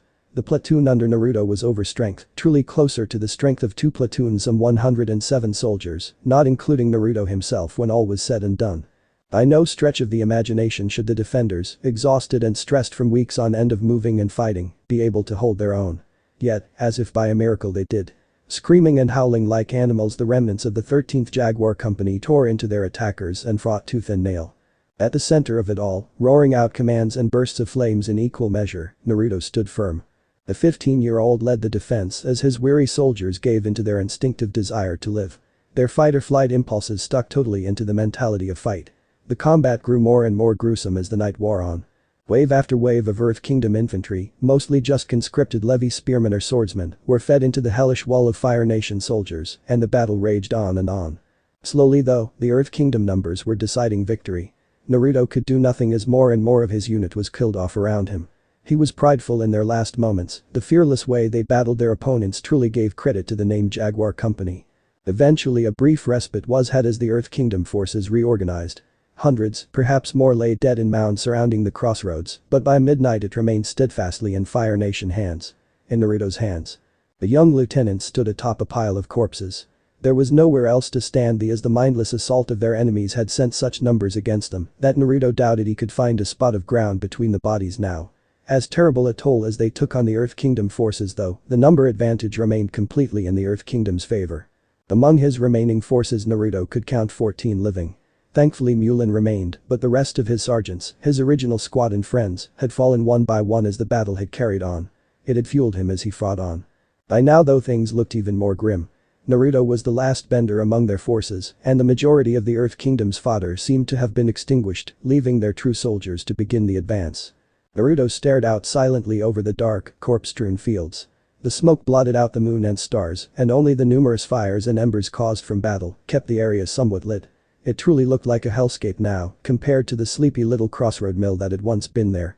The lieutenant's mind couldn't linger on what lay actually before him though. Instead it settled on things behind him. As the rhythmic thumping of marching feet began again and the Earth Kingdom troops began their next advance, Naruto's mind focused on the faces of loved ones he wished to see again so desperately. Despite everything, he wished he could say a few things more to his father. The man wasn't perfect, but in the end, Iroh was his father. Zuko as well, he had been more like a brother. Not necessarily one he got along with, but he felt a bond with him that was irrefutable. Even his mother came to mind, blurry as the memory was. He had to wonder if she would be proud of him for going out like a soldier. He felt guilty for not having sent Mulan back to the rest of the division. She could have had a chance to live, but then again going off the inhuman kill count she had also racked up before her blade had dulled and she had been forced to resort to scavenging other weapons during the battle, they probably would have already lost were she not with them. Most of all though his mind dwelt on Azula. How badly he wanted to see her or talk to her again. How worried he was about how his passing would affect her. Would she hate him for leaving her like this? It was a possibility with her. The girl's mind did work in some odd ways, even to him. "Naruto, they're coming," Mulan said. "Yeah," Naruto said as he scowled at the approaching enemy and felt his irritation at this ending he was forced into coming to pass. He was never meant to live beyond the battlefield. Had his father even cared about the fact Naruto was being sent to the front lines in what amounted to a sacrificial unit? The Fire Lord had obviously intended for this to happen, and as per usual Iroh was too concerned with Zuko to even contemplate the situation of his own son. The only one back home who gave a damn had been Azula, and for a sudden moment Naruto's mind cleared. He didn't care for the Fire Lord or Iroh or an eye forbid Zuko. His mother was dead, her opinion was worthless. But Naruto wasn't dead. Not yet. He wanted to get home. He wanted to see Azula again and change this funked up way of life. This war where all his friends kept dying horrible painful deaths. He wanted to shield Azula and Mulan and Ty Lee and so many others he had encountered and considered family from this hellishness. That was when he felt it. A feeling he had only felt one other time, years ago on the island his father had sent him away to train on. For the brief moment when he had bended fire with the last two dragons themselves. "I can't die yet, Mulan," Naruto suddenly said, surprising the girl beside him. "As silly as it sounds, I can't die yet. I made a promise to Azula that I would take her to learn bending from the same teachers that I did. I don't want to break that promise. Naruto said, sounding increasingly mad as he spoke, a bright grin spread across his soot-covered and blood-stained face. Naruto? She asked, feeling unsteady with his rollercoaster of emotions. She could almost feel the swings and changes of his mind. There was something else too though. A heat, a warmth that seemed to practically emit from him suddenly. Like a furnace heating a cozy home or a warm summer's day brushing against her skin. Stand back. All of you. I've got a few more things up my sleeve. Naruto said as he strode forward and took up an odd starting stance for one of his bending moves. The Earth Kingdom army continued forward while Mulan led the handful of remaining Fire Nation soldiers back as they had been commanded. She wasn't sure what to expect. None of them were, but after months of following Naruto's command, they had come to see his orders as nigh absolute and they trusted him implicitly. They were likely dead anyway, so what did it matter? People speak of miracles on the battlefield in every conflict. No matter the war, no matter if it seems to defy reality itself, they speak of miracles occurring with a reverence rarely found outside of a temple. For the survivors of the Battle of the Crossroads, they witnessed the birth of one of the Fire Nation's greatest miracles and heroes. Most believe the Son of the Dragon moniker to reference the fact that Naruto is the progeny of the Dragon of the West. In truth, as Naruto danced through the forms utilized in the most ferocious and elegant moment of bending any of those present had yet seen, they knew the truth. When they called Naruto the Son of the Dragon, they were referring to the God of Dragons, and I himself. Naruto didn't recall what happened after his brief mental snap.